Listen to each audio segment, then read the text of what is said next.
अरविंद केजरीवाल जब से दिल्ली के सीएम बने हैं तभी से वे खुद और उनके मंत्री अपनी मनमानी करते रहे हैं और अब जैसे जैसे उनके खेल का पता चल रहा है तो विवाद हो रहा है और मामले अदालत तक जा रहे हैं। माना जा रहा है कि दिल्ली की सरकार देश की सबसे बड़ी मुकदमेबाज सरकार है। अब एक और नया विवाद शुरू हो गया जिसे लेकर अरविंद केजरीवाल अदालत का दरवाजा खटखटाएंगे। असल में दिल्ली सरकार ने अपनी मनमानी करते हुए एक दो नहीं बल्कि 400 लोगों को बिना मंजूरी के विभिन्न विभागों और बोर्ड्स में नियुक्त कर दिया। किसी को सलाहकार बनाया तो किसी को एक्सपर्ट। मामले का खुलासा होते ही एलजीबी के सक्सेना ने 400 लोगों की नियुक्ति रद्द कर दी। बयान में कहा गया कि इन लोगों की तैनाती में पारदर्शिता का पालन नहीं किया गया था, जिस वजह से इन्हें टर्मिनेट कर दिया गया। उपराज्यपाल कार्यालय की ओर से जारी किए गए बयान में कहा गया कि इन नियुक्तियों में अनुसूचित जाति, अनुसूचित जनजाति, अन्य पिछड़ा वर्ग के उम्मीदवारों के लिए आरक्षण नीति का पालन नहीं किया गया है। ये लोग दिल्ली सरकार के विभिन्न विभागों और एजेंसीज में फेलो, सहायक फेलो, उप सलाहकार, सलाहकार, विशेषज्ञ, सीनियर रिसर्च अधिकारी और कंसल्टेंट पदों पर नियुक्त थे। इनमें से कई उम्मीदवार इन पदों के लिए पर्याप्त शैक्षणिक योग्यताओं को भी पूरा नहीं करते। कई उम्मीदवार ऐसे हैं जिनके पास इन पदों के लिए पर्याप्त अनुभव भी नहीं है, लेकिन फिर भी उचित मानदंडों का पालन किए बिना इनकी नियुक्तियां कर दी गईं। दरअसल सेवा विभाग ने इन 400 लोगों को तत्काल प्रभाव से टर्मिनेट करने के लिए एलजी के सक्सेना से अनुरोध किया था और इसके बाद उपराज्यपाल ने इन अनुरोधों को स्वीकार कर ये एक्शन लिया। सेवा विभाग ने इस संबंध में 23 विभागों, स्वायत्त संस्थाओं, पीएसयू से जानकारी जुटाई थी। ये लोग विशेष तौर पर काम कर रहे थे। सेवा विभाग को पता चला कि पर्यावरण, पुरातत्व विभाग, दिल्ली आर्काइव्स, महिला एवं बाल विकास मंत्रालय और उद्योग मंत्रालय जैसे विभागों ने इन लोगों को नियुक्त करने से पहले सक्षम प्राधिकरण से किसी तरह की मंजूरी नहीं ली थी। सेवा विभाग की ओर से की गई पड़ताल में पता चला कि पुरातत्व विभाग, पर्यावरण, दिल्ली आर्काइव्स, महिला एवं बाल विकास मंत्रालय और उद्योग जैसे 5 मंत्रालयों में ऐसे 69 लोग थे जिनकी नियुक्तियों के लिए कोई मंजूरी नहीं ली गई। इस तरह से दिल्ली सरकार से जुड़े 13 बोर्ड्स में नियुक्त ऐसे 155 लोग थे जिनकी नियुक्ति को लेकर आवश्यक मंजूरी नहीं ली गई थी। इसके साथ ही Delhi assembly research centre, DARC, dialogue and development commission of Delhi और डिपार्टमेंट ऑफ प्लानिंग में 187 लोगों की नियुक्तियों की जानकारी सेवा विभाग को नहीं दी गई थी। हालांकि स्वास्थ्य एवं परिवार कल्याण, खाद्य सुरक्षा, Indira Gandhi hospital and transport जैसे 4 विभागों में 11 लोगों की नियुक्तियां उपराज्यपाल की मंजूरी के बाद हुई थीं। उपराज्यपाल ने निर्देश दिए हैं कि सभी संबंधित पक्षों को सेवा विभाग के निर्देशों का पालन करना चाहिए। ऐसा नहीं करने पर संबंधित प्रशासनिक सचिव के खिलाफ विभागीय कार्रवाई शुरू की जा सकती है। दिल्ली सरकार का कहना है कि एलजी के पास कर्मचारियों को नौकरी से निकालने की शक्ति नहीं है। उनका रवैया संविधान के खिलाफ है। उनका एकमात्र उद्देश्य हर दिन नए तरीके खोजकर दिल्ली सरकार को पंगु बना देना है ताकि दिल्ली के लोगों को इससे पीड़ा हो। एलजी के इस असंवैधानिक फैसले को कोर्ट में चुनौती दी जाएगी। Report, news of India. कहां तो तेजस्वी यादव सीएम बनने का सपना देख रहे थे और अब उनके मंत्री बने रहने पर भी संकट आ गया है। वजह लैंड फॉर जॉब घोटाला है, जिसमें सीबीआई ने अपनी दूसरी चार्जशीट दाखिल कर दी है, जिसमें तेजस्वी यादव का नाम भी है। सबूत इतने पुख्ता और पक्के हैं कि उनको सजा भी हो सकती है। सीबीआई की चार्जशीट दाखिल करते ही बीजेपी नीतीश कुमार पर चढ़ दौड़ी और तेजस्वी यादव को कैबिनेट से बर्खास्त किए जाने की मांग करने लगी। सीबीआई की चार्जशीट में तेजस्वी यादव और कंपनी समेत कई अन्य लोगों के नाम आरोपी के तौर पर शामिल किए गए हैं। राउज एवेन्यू कोर्ट अब 12 जुलाई को सुनवाई करेगा। नौकरी के बदले जमीन घोटाला से संबंधित मामले में सीबीआई पूर्व केंद्रीय रेल मंत्री लालू प्रसाद यादव, बिहार के पूर्व मुख्यमंत्री राबड़ी देवी और अन्य के खिलाफ पहले से ही आरोप पत्र दायर कर चुकी है। सीबीआई ने अदालत को बताया कि पहले से ही आरोप पत्र दायर होने के बावजूद मामले में एक नया आरोप पत्र दायर किया गया है, क्योंकि कथित मामला एक अलग कार्यप्रणाली के साथ किया गया है। कोर्ट को यह भी बताया गया कि लालू और 3 अन्य के खिलाफ मंजूरी का इंतजार। तेजस्वी यादव का चार्जशीट में नाम आने पर आरजेडी के राष्ट्रीय उपाध्यक्ष शिवानंद तिवारी ने कहा कि तेजस्वी यादव ने तो खुद कहा था कि चार्जशीट में उनका नाम आएगा। अभी जिस तरह का माहौल है और बीजेपी जैसी राजनीति कर रही है उसमें यही होना था। लेकिन हमारी राजनीति में कोई बदलाव नहीं आएगा। देश को हिंदू राष्ट्र बनाने से रोकने के लिए जो भी कुर्बानी देनी होगी उसके लिए हम तैयार हैं। मामला लालू प्रसाद यादव के परिवार को तोहफे में जमीन देकर या जमीन बेचने के बदले में लोगों को रेलवे के कथित तौर पर नौकरी देने से संबंधित है। ये मामला 2004 से 2009 के बीच का है, जब लालू यादव रेल मंत्री थे। सीबीआई का आरोप है कि जो जमीनें ली गई थीं वो राबड़ी देवी और उनकी बेटी मीसा भारती के नाम पर भी ली गई थी। सुशील कुमार मोदी ने सोमवार को कहा कि आज तेजस्वी के खिलाफ चार्जशीट दाखिल हुई है। इस मामले में लालू यादव और राबड़ी देवी का नाम पहले से चार्जशीट में है। नीतीश कुमार को तेजस्वी यादव को मंत्रिमंडल से बर्खास्त करना चाहिए। मैं उन्हें याद दिला दूं कि जब लालू यादव पर चार्जशीट दाखिल हुई थी तब नीतीश कुमार की पार्टी ने उन्हें बर्खास्त करने की मांग की थी। सुशील कुमार मोदी ने कहा कि सीबीआई द्वारा आज नौकरी के बदले जमीन घोटाला मामले में पूरक आरोप पत्र दाखिल किया गया। उन्होंने कहा कि इसका संबंध विपक्षी एकता बैठक से नहीं है। इस मामले में लालू राबड़ी के खिलाफ चार्जशीट बहुत पहले ही दाखिल हो चुकी है। सारे दस्तावेज जेडीयू के राष्ट्रीय अध्यक्ष ललन सिंह ने ही तत्कालीन प्रधानमंत्री मनमोहन सिंह को उपलब्ध कराए थे। तेजस्वी यादव पर सीबीआई द्वारा चार्जशीट दाखिल करने के बाद नीतीश कुमार को अविलंब तेजस्वी को बर्खास्त करना चाहिए। बीजेपी नेता ने कहा कि इस जमीन घोटाला का संबंध तेजस्वी यादव की नई दिल्ली स्थित 150 करोड़ के न्यू फ्रेंड्स कॉलोनी से है, जिसे तेजस्वी यादव ने एबी एक्सपोर्ट प्राइवेट लिमिटेड से मात्र 4 लाख रुपए में खरीदा था। इस पूरे मामले में तेजस्वी यादव से कई बार पूछताछ हो चुकी है और लालू राबड़ी मीसा भारती पहले से ही चार्जशीटेड हैं और जमानत पर हैं। Report news of India. 12 जुलाई को जब अदालत में तेजस्वी यादव की पेशी होगी तो सीबीआई उनको रिमांड पर ले सकती है। अदालत में सीबीआई रिमांड की मांग कर सकती है और अगर सीबीआई को रिमांड मिल गई तो फिर बिहार में महागठबंधन की सरकार खतरे में पड़ जाएगी। वैसे भी चार्जशीट में तेजस्वी यादव का नाम आने के बाद से सियासी पारा गर्म है। इस सब के बीच राज्यसभा के जिस उपसभापति को जेडीयू पानी पी पी कर कोस रही थी, उनके साथ नीतीश कुमार की 1.5 घंटे लंबी बातचीत हुई। संकेत तो यह है कि नीतीश कुमार ने कोई खिचड़ी पका ली है। वजह यह कि जेडीयू से सांसद हरिवंश को प्रधानमंत्री नरेंद्र मोदी और नीतीश कुमार दोनों का करीबी माना जाता है। बिहार के deputy CM Tejashwi Yadav land for job मामले में चार्जशीटेड हुए हैं, जिसके बाद अब इस मुलाकात को लेकर हलचल बढ़ गई है। राउज एवेन्यू कोर्ट में 12 जुलाई को इस मामले में सुनवाई होनी है।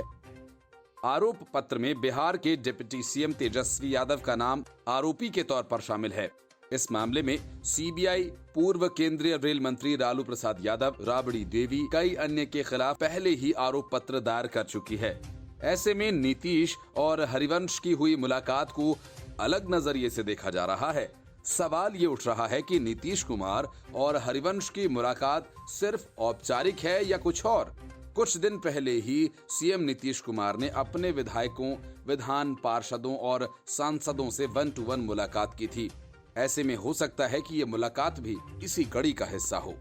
नए संसद भवन का जब पूरा विपक्ष विरोध कर रहा था तो उद्घाटन समारोह में राज्यसभा के उपसभापति हरिवंश पहुंचे थे।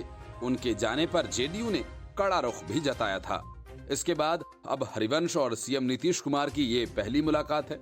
सूत्रों का ये कहना है कि नीतीश कुमार और हरिवंश की फोन पर भी बातचीत नहीं हो रही थी।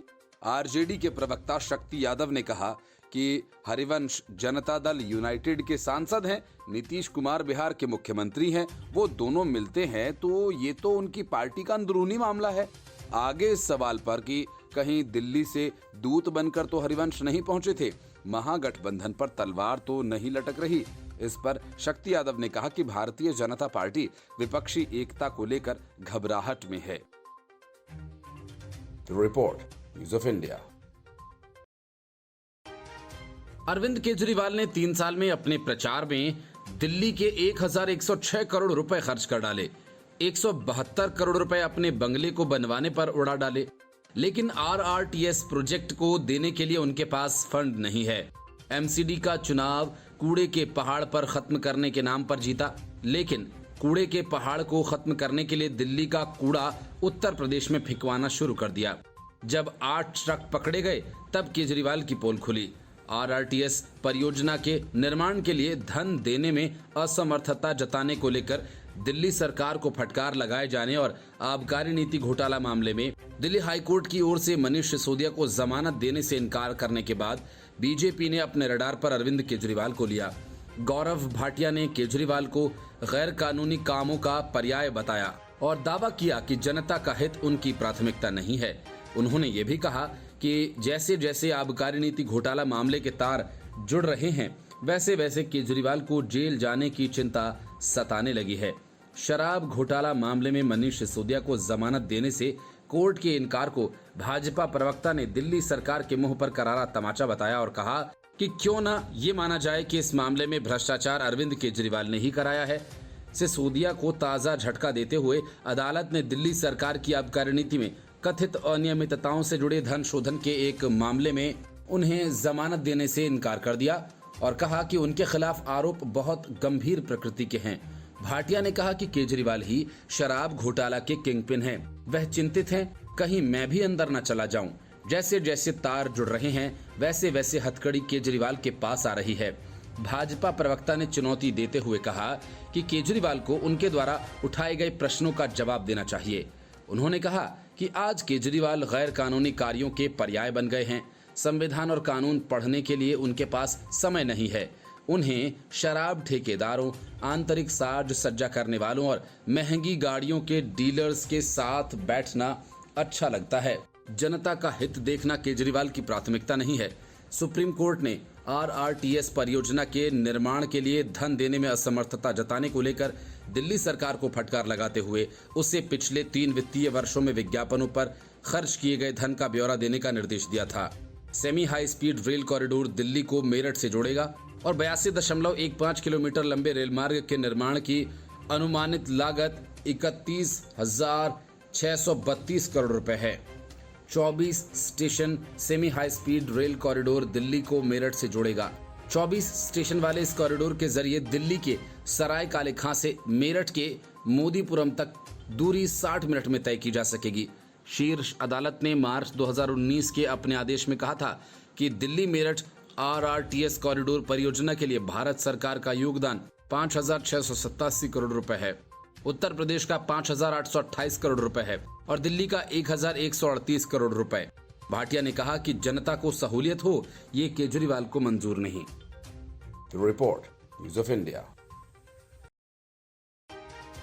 लोकसभा चुनावों के पहले बीजेपी अपने सारे कील कांटे ठीक करने में जुटी है। 2019 में बीजेपी को महाराष्ट्र में उद्धव ठाकरे ने धोखा दिया और शरद पवार ने डबल गेम खेला। उसका बदला चुकाते हुए बीजेपी ने राज्य में अपने आप को बेहद मजबूत कर लिया। उद्धव ठाकरे और शरद पवार अपनी मूल ताकत खो बैठे, लेकिन इससे भी बड़ा खेल उत्तर प्रदेश में होने जा रहा है। ओम प्रकाश राजभर तो एनडीए में आएंगे ही, लेकिन बड़ी खबर यह है कि मायावती की भी एनडीए में एंट्री होने जा रही है। मतलब कि महाराष्ट्र की तरह यूपी में भी विपक्ष तितर बितर होने जा रहा है। सुहेल देव भारतीय समाज पार्टी के अध्यक्ष ओम प्रकाश राजभर ने समाजवादी पार्टी में विधायकों के टूटने का बयान देकर राजनीतिक गलियारों में हड़कंप मचा दिया है। ओपी राजभर जल्द ही सत्ताधारी दल भारतीय जनता पार्टी के गठबंधन में शामिल हो सकते हैं। ओपी राजभर ने मायावती को अपने साथ लाने का दावा किया। उन्होंने कहा कि वह 7 अक्टूबर को अपनी पटना रैली में बड़ा खुलासा करेंगे। हाल ही में एनसीपी नेता शरद पवार के भतीजे अजीत पवार की बगावत के बाद महाराष्ट्र की शिंदे बीजेपी सरकार का हिस्सा बनने के बाद अजीत पवार महाराष्ट्र विधानसभा में मुख्य विपक्षी नेता की भूमिका निभा रहे थे, लेकिन उनकी इस बगावत से विधानसभा की पूरी तस्वीर ही बदल गई। अजीत पवार को सरकार में डिप्टी सीएम का पद दिया गया। यूपी में भी चर्चाएं जोरों पर हैं कि ओपी राजभर जल्द ही बीजेपी एनडीए के पाले में खड़े दिखाई देंगे। इसको लेकर प्रदेश सरकार और पार्टी के बड़े नेता आलाकमान से चर्चा भी कर रहे हैं। चर्चा ये भी कि अगर ओपी राजभर की बीजेपी से बात बन जाती है तो उन्हें योगी सरकार में बड़े पद की जिम्मेदारी भी मिल सकती है। हालांकि अजीत पवार की तरह डिप्टी सीएम बनने की बेहद कम संभावनाएं हैं, लेकिन फिर भी कैबिनेट मंत्री के रूप में कोई बड़ा विभाग दिया जा सकता है। लोकसभा चुनाव में सुहेल देव भारतीय समाज पार्टी को 1 या 2 सीटें मिल भी सकती हैं। ये सब कुछ लोकसभा चुनाव के करीब आते या फिर योगी मंत्रिमंडल के विस्तार के समय संभव हो सकता है। बीजेपी भी अपने कैबिनेट विस्तार में कईयों के पर कतर सकती है। साथ ही 2024 लोकसभा चुनाव को ध्यान में रखते हुए सभी राजनीतिक और जातिगत समीकरणों को साध कर ही कैबिनेट विस्तार किए जाने की प्रबल संभावना है। समाजवादी पार्टी के साथ रिश्ता तोड़ चुके ओपी राजभर ने सपा के कई विधायक टूटने का दावा किया। उनका कहना है कि कुछ विधायक सरकार में शामिल होना चाहते हैं और कुछ लोकसभा का टिकट चाहते हैं। साथ ही कुछ विधायक अपने परिवार के सदस्यों को लोकसभा का चुनाव लड़वाना चाहते हैं। ऐसे लोग बड़ी संख्या में लाइन में हैं। राजभर ने अपने बयान में कहा कि कई लोग उनके संपर्क में भी हैं। ऐसे में ये कहना गलत नहीं होगा कि अगर सपा के विधायक बीजेपी में शामिल होते हैं तो उसमें ओपी राजभर की एक बड़ी भूमिका होगी। ओम प्रकाश राजभर ने दावा किया कि ये टूट कैबिनेट विस्तार के समय हो सकती है। अगर ऐसा होता है तो आगामी लोकसभा के चुनाव में यूपी में विपक्ष को करारा झटका लगेगा और यूपी विधानसभा की तस्वीर भी बदल जाएगी। Report news of India. विपक्षी दलों की नीतीश कुमार छाप एकता अभी से हिचको खा रही है। एक को संभालो तो दूसरा बिदक जाता है, दूसरे के खेल में तीसरे का बंटाधार हो जाता है। लेकिन बीजेपी तेजी से न सिर्फ एनडीए को मजबूत कर रही है बल्कि उसका विस्तार भी कर रही है। बिहार से महाराष्ट्र तक सियासत के कई पन्ने बदल गए।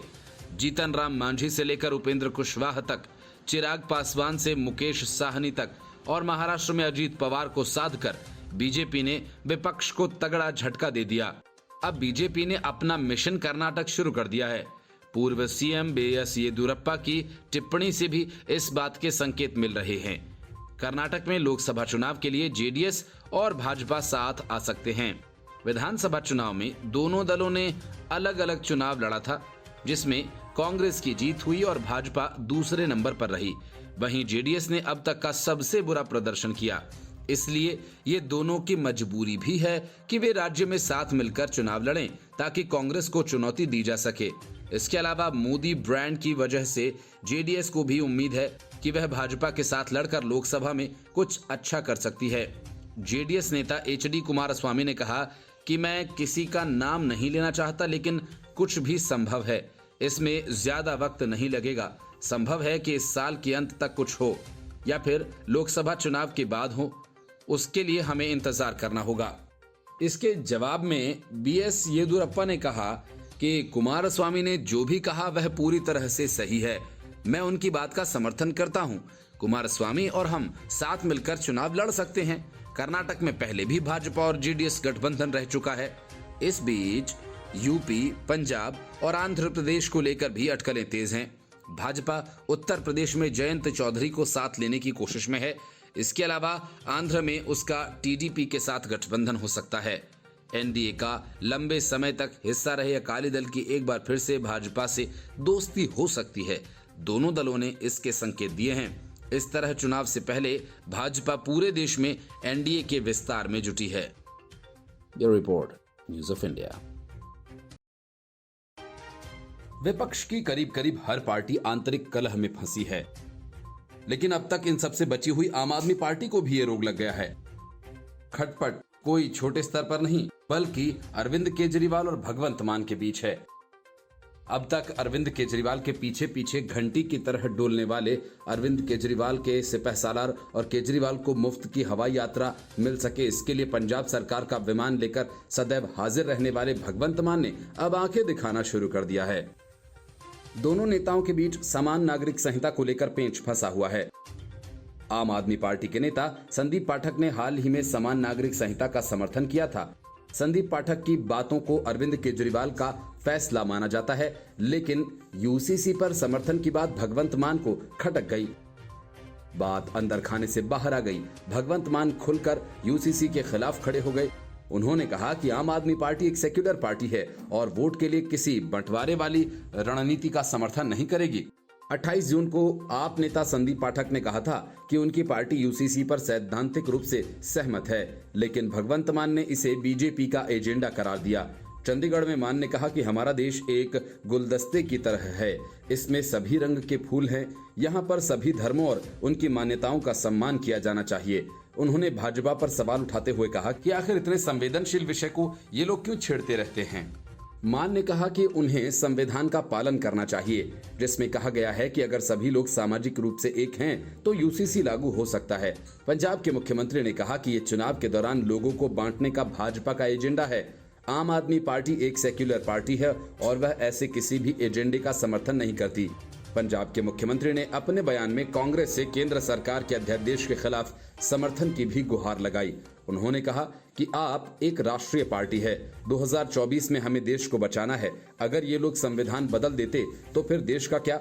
मान ने कहा कि अध्यादेश असंवैधानिक है। अगर उन्हें ऐसा करने की अनुमति मिलती है तो वह आगे चलकर सभी राज्यों में संघीय ढांचे पर चोट करेंगे। मान ने यह भी कहा कि उनकी सरकार पेंडिंग ग्रामीण विकास कोष के मुद्दे पर सुप्रीम कोर्ट का रुख कर रही है, जिसे केंद्र ने पिछले 2 साल से रोक रखा है। उन्होंने कहा कि केंद्र के पास 3800 करोड़ रुपए की राशि पेंडिंग है। मान ने कुछ दिन पहले केंद्र को फंड जारी करने का अल्टीमेटम दिया था और सुप्रीम कोर्ट जाने की धमकी दी थी। Your report, News of India.